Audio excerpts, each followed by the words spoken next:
ये ठीक है। यह पूरा शुरू करें। यह पूरा आवर्तनशील मॉडल कहलाता है। आवर्तनशील खेती का मतलब है प्रकृति में संतुलित स्थापित करते हुए अपने आजीविका का प्रबंधन कर लेना।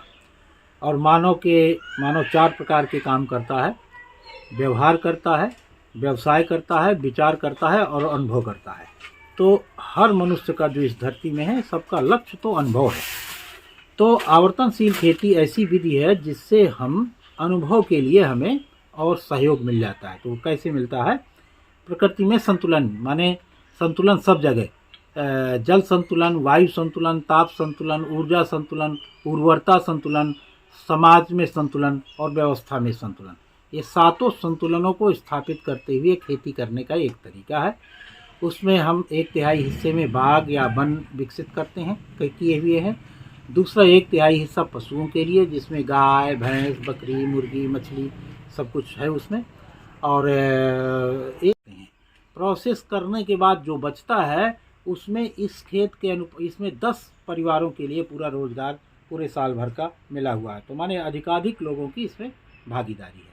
तो इस तरह से हम इस मॉडल को इस रूप में किए हुए हैं कि हम भी समृद्धि का अनुभव करते हैं, हमारे साथ में 2, 4, 10 लोगों का और परिवार चल जाता है, प्रकृति में संतुलन स्थापित हो रहा है, राष्ट्रीय खाद्य सुरक्षा में हम अपना जो भी संभव है योगदान दे रहे हैं। और जो आवारा पशु इधर उधर घूम रहे हैं, अगर इस तरह का मॉडल अपनाया जाए तो सारे पशु भी व्यवस्थित हो सकते हैं, हम बहुत सारे परेशानियों से मुक्त हो सकते हैं। और इसको हम आवर्तनशील खेती कहते हैं। ये आवर्तनशील खेती एक सह अस्तित्ववादी विचारधारा के आधार पर खेती का एक मॉडल है। सह अस्तित्ववाद के प्रणेता श्री ए नागराज जी हैं, जो मूलतः कर्नाटक के रहने वाले थे, लेकिन उनका तपस्या पूरा अमरकंटक में हुआ और घोर तपस्या के बाद उन्होंने एक नए दर्शन को स्थापित किया। उस दर्शन का नाम सह अस्तित्ववाद है, अर्थात प्रकृति और ईश्वर में सह अस्तित्व है, प्रकृति के सभी इकाइयों में सह अस्तित्व है। और पूरी प्रकृति को हम देखें तो 4 अवस्थाओं में है, पदार्थावस्था, प्राणावस्था, जीवावस्था और ज्ञानावस्था। इन चारों के बीच में एक प्रोपोर्शनेट सह अस्तित्व है। उस सह अस्तित्व को बनाए रखने का काम ही आवर्तनशील खेती का काम है। एक चीज़ और मैं पूछना चाह रहा था आपसे कि अभी एक कॉन्सेप्ट जो प्राकृतिक खेती का चला है, जो सुभाष पालेकर जी इसका प्रमोट कर रहे हैं, तो क्या ये उसके समान ही है या थोड़ा सा उसमें कुछ अंतर है? इसके बारे में थोड़ा सा आप प्रकाश डालें। देखिए, अभी जो प्राकृतिक खेती शब्द है उसका कोई अर्थ नहीं है, सब लोग अलग अलग अपनी मनमाने तरीके से अर्थ लेते हैं। सुभाष पालेकर जो खेती करते हैं उसको 0 बजट कहते हैं या SPNF कहते हैं। तो वो केवल एक ही क्षेत्र में काम कर रहे हैं कि कैसे हम उत्पादन को बढ़ाएं और उसके लिए सूक्ष्म जीवांश को उसमें इंट्रोड्यूस करें। लेकिन और कुछ लोग प्राकृतिक खेती के दूसरे एक आयाम को लेके चलते हैं, कोई तीसरे एक आयाम को लेके चलते हैं।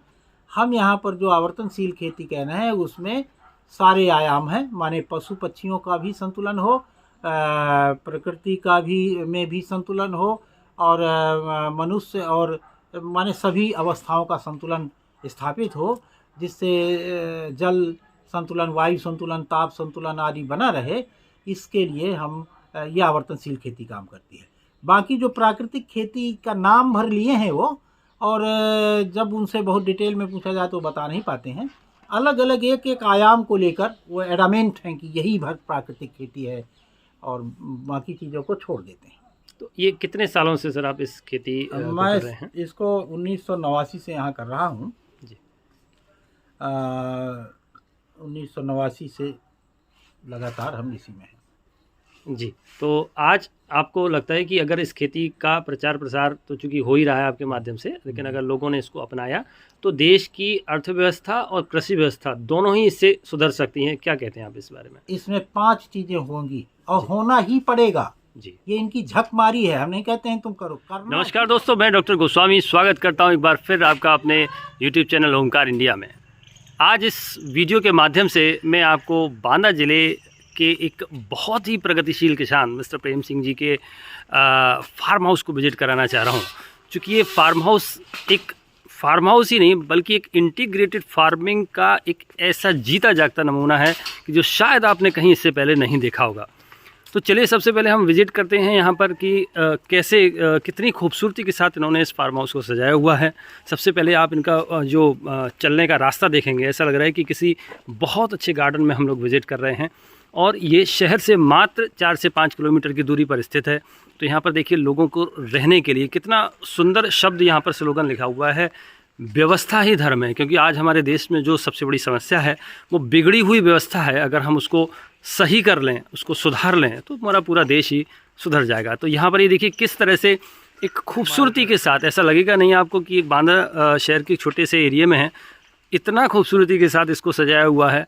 यहाँ पर ये देखिए वर्मी कंपोस्ट, सबसे पहले तो यहाँ देखते हैं हम लोग कि जिस तरह से इस जैविक खेती का पूरे देश में प्रचार प्रसार चल रहा है, उसका सबसे पहला जो चरण है वो होता है हमारा वर्मी कंपोस्ट को बनाना। और वर्मी कंपोस्ट ही एक ऐसी मात्र कंपोस्ट है जिससे हम लोग जैविक खेती को कर सकते हैं। और जिस तरह से केमिकल वाली खेती से कई सारी तरह की बीमारियां, कई सारे तरह के नुकसान हो रहे हैं, उससे बचने के लिए हम लोग वर्मी कंपोस्ट का सहारा लेते हैं। तो यहाँ पर देखिए वर्मी कंपोस्ट, यहाँ पर आपको दिख रहा होगा कि किस तरह से बेड बनाकर ये खेत में भी वर्मी कंपोस्ट का उपयोग किया जा रहा है। और वर्मी कंपोस्ट बनाकर इन्होंने पूरे फार्म को जैविक खेती में तब्दील कर दिया है। और आज ये केवल अपने परिवार की नहीं बल्कि बांदा क्षेत्र के लोगों के स्वास्थ्य को भी सुधारने का काम कर रहे हैं। तो यहाँ पर ये देखिए आप सभी लोग किस तरह से, कितनी खूबसूरती के साथ यहाँ पर ये मॉडल तैयार किया गया है। एक एक करके मैं आपको दिखाऊंगा यहाँ पर कि किस तरह से हम लोग इसका पूरा खेती, यहाँ देखिए एक मुर्गे की वैरायटी, तो ये कड़कनाथ की वैरायटी है। चूँकि इंटीग्रेटेड फार्मिंग जैसा कि हम लोग शब्द समझते हैं, इंटीग्रेटेड फार्मिंग का मतलब होता है कि कई सारी खेतियों को मिलाकर हम एक साथ काम करना। तो यहाँ पर ये देखिए कि इंटीग्रेटेड फार्मिंग की तरफ अभी हम आपको ले चलेंगे, लेकिन उससे पहले ये दिखाएंगे कि किस तरह से ये म्यूज़ियम प्रेम सिंह जी ने बनाया है। बहुत मेहनत की, बरसों की मेहनत के बाद इस तरह का कोई तैयार कर पाता है चीज़ें। तो यहाँ देखिए किस तरह से जैविक खेती के द्वारा किस तरह से खेती की उन्नत तकनीक का उपयोग, यहाँ पर कई सारे म्यूजिक साज सामान, हो सकता है कि यहाँ पर ये देखिए मॉडल रखे हुए हैं, एक हल्का मॉडल, इतने खूबसूरत पेंटिंग शायद ही पहले आप लोगों ने कभी देखी होगी। यहाँ पर ये देखिए किस तरह साज सामान और संयंत्र एक साथ यहाँ पर आपको दिख जाएंगे।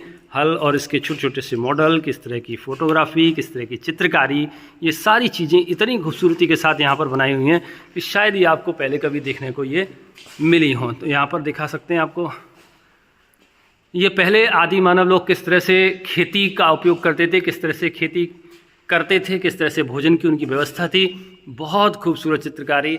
और पहले किस तरह से यहाँ पर देखिए चूल्हे का उपयोग, मिट्टी के बर्तनों में मिट्टी की कढ़ाई है, मिट्टी के चूल्हे हैं, मिट्टी के और भी दूसरे तरह के बर्तन यहाँ पर आपको देखने को मिल जाएंगे। बहुत ही खूबसूरत तरीके से सजाया गया ये प्रेम सिंह जी का ये चूँकि फार्म हाउस, एक बार मैं आपको और संक्षिप्त में इसको विजिट करा देता हूँ। चूँकि बांदा ज़िले में ये होने की वजह से इसका और महत्व बढ़ जाता है, क्योंकि यहाँ के लोगों को इसका लाभ मिल रहा है। क्योंकि हम लोग बहुत दूर से यहाँ पर आए हुए हैं ये सिर्फ देखने के लिए कि किस तरह से खेती की प्राचीन तकनीक को उन्होंने उन्नत तरीके से किया हुआ है। अब हम थोड़ा सा और आगे चलते हैं कि किस तरह से देखिए यहाँ पर कई सारी बेलें या इनका उपयोग इस तरह के स्ट्रक्चर को बनाने के लिए किया है। इस स्ट्रक्चर पे कई सारी बेलों को धीरे धीरे जब समय पर आता है, सीजन आता है, तब इस पर चढ़ा दी जाती हैं। अब हम लोग, क्या चीज़ है ये, फूड प्रोसेसिंग यूनिट है। हालांकि हम लोग इस पर ज़्यादा अंदर नहीं जाएंगे, क्योंकि हम बेसिकली यहाँ पर एग्रीकल्चर से रिलेटेड ही चीज़ों को देखने के लिए और समझने के लिए आए। ये देखिए कितनी खूबसूरत तरीके से एक नेट के द्वारा इसको बाड़ बना दी गई है। और ये बाड़ इसलिए क्योंकि छोटे छोटे इंसेक्ट, पेस्ट इसके अंदर प्रवेश ना करें। अगर हमें अपनी खेती को सुरक्षित करना है, कीड़ों से बचाना है, बिना किसी रसायन, बिना किसी केमिकल का उपयोग करके, तो ये टेक्निक इसमें उपयोग की जाती है ताकि छोटे छोटे कीड़े इस बाड़ के अंदर ना जा पाएँ और हमें इंसेक्टिसाइड और पेस्टिसाइड का उपयोग ना करना पड़े। तो यहाँ देखिए ये सिर्फ मेहनत, लगन और जुनून का नतीजा है। क्योंकि अगर आप इस तरह की चीज़ों का उपयोग नहीं करेंगे तो आपको हानिकारक रसायनों का ज़्यादा से ज़्यादा उपयोग करना पड़ेगा। तो इस तरह से हमारी जो खेती होती है वो जहरीली हो जाती है। और यहाँ पर उसी जहर से बचाने के लिए प्रेम सिंह जी ने बहुत शानदार तरीके से इस बाड़ को लगाया। और यहाँ पर देखिए, यहाँ पर बहुत अच्छी प्योर ऑर्गेनिक तरीके से सब्जियों का खेती की जा रही है। अभी यहाँ पर शायद गोभी की फसल लगाई गई है, मूली की फसल लगाई गई है, और इसमें किसी तरह का कोई भी रसायन इन्होंने उपयोग नहीं किया। और ये देखिए, बैठने के लिए अत्यधिक सुंदर व्यवस्था। आपको किसी बड़े रेस्टोरेंट में इस तरह की व्यवस्था आपको नहीं दिखेगी। जो आनंद आपको यहाँ बैठकर चाय पीने में आएगा, किसी भी बड़े रेस्टोरेंट में शायद आपको इस तरह का आनंद ना आए। और यहाँ पर ये देखिए, अर्जीरिया नर्वोसा का जो प्लांट है, इसकी बेल चढ़ी हुई है। ये नर्वाइन टॉनिक बनाने में इस प्लांट का उपयोग बहुत अच्छे तरीके से देश के विद्वान जो आयुर्वेद आचार्य हैं, आयुर्वेद की कंपनियां हैं, वो करती हैं। इसका भी इन्होंने उपयोग किया है। लोग च्यवनप्राश में भी इसका उपयोग करते हैं, जिससे आपकी न्यूरोलॉजिकल प्रॉब्लम का समाधान इसमें किया जा सके। ये देखिए, शेड बनाया हुआ है। इस शेड के ऊपर आप किसी तरह की बेल, जैसे सेम हो या किसी दूसरे तरह की बेल को भी, यहाँ शायद करेले की ये बेल मुझे समझ में आ रही है जो यहाँ पर लगी हुई है, और इससे प्योर ऑर्गेनिक तरीके से बने हुए करेले हम लोग उपयोग करते हैं।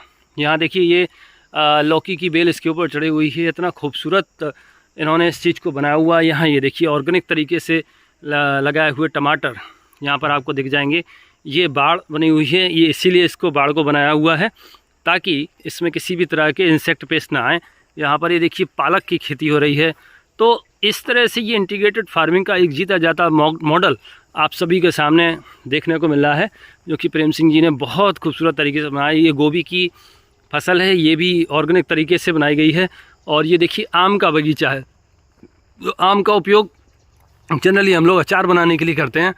तो यहाँ पर इंटीग्रेटेड फार्मिंग में आपने आम के पेड़ भी लगाए हुए हैं, और इस आम के पेड़ से जो भी उत्पादन मिलता है वो इसको मार्केट में बेचते हैं, और मार्केट में बेचने से जो इनकम होती है उस इनकम से खेती करते हैं, और खेती की इनकम को ये अपने पास सुरक्षित रखते हैं। और इसके नीचे ये देखिए, आम के बागान के नीचे हल्दी की फसल लगाई गई है। तो हल्दी और आम, ये इंटीग्रेटेड फार्मिंग का बहुत अच्छा नमूना है, क्योंकि आम के पेड़ के बीच में, दो पेड़ों के बीच में जनरली 10 से 15 फीट की दूरी रखी जाती है। यहाँ 20 फीट की दूरी पर आम के पेड़ लगाए गए हैं, और उसके नीचे चूँकि छाया का उपयोग इनको करना था, इसलिए इसका उपयोग इन्होंने हल्दी लगाने में कर लिया। मतलब आम के आम और गुठलियों के दाम वाली कहावत यहाँ पर चरितार्थ हो रही है। तो इस तरह से आप लोग देख सकते हैं कि किस तरह से आम के बागान के बीच बीच में हल्दी का खेती यहाँ पर की जा रही है। इसके बाद मैं आपको एक चीज़ दिखाऊँ, इसको पॉज करना है कैसे।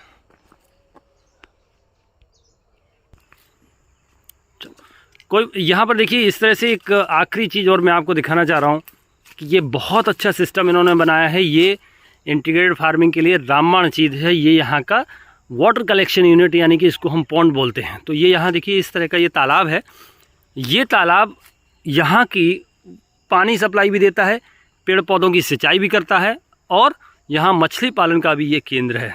तो यहाँ पर ये देखिए, बहुत सारी चीज़ें एक साथ हो रही हैं। इस तालाब में मछली पालन से भी आय होती है, और पूरे फील्ड से जो बारिश का पानी होता है वो कलेक्ट करके ये इस तालाब के अंदर ले आते हैं, और इस तालाब के अंदर इस पानी का उपयोग सिंचाई के लिए तो होता ही है, ताकि पूरे साल भर इनको पानी की कोई परेशानी नहीं होती।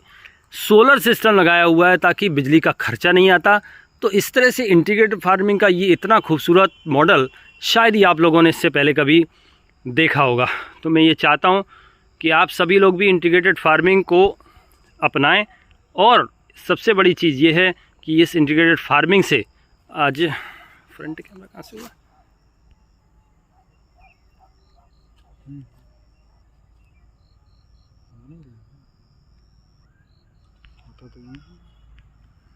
तो ये इंटीग्रेटेड फार्मिंग का बहुत अच्छा नमूना आप सभी लोगों ने देखा। ये यहाँ दिखाने के लिए हम लोग बांदा एग्रीकल्चर कॉलेज में चूँकि ट्रेनिंग कराने के लिए आए थे, और इसी के साथ साथ हम लोग देख रहे हैं कि किस तरह से हमारे गजन जी हैं, जो गजन जी ने बहुत मेहनत के साथ ये ट्रेनिंग भी कराई और इस फार्म को हमें विजिट कराया। तो हम लोग धन्यवाद देते हैं गजन जी का कि वो यहाँ तक हम लोगों को लेकर आए और इन्होंने यहाँ पर हमको विजिट कराया। धन्यवाद।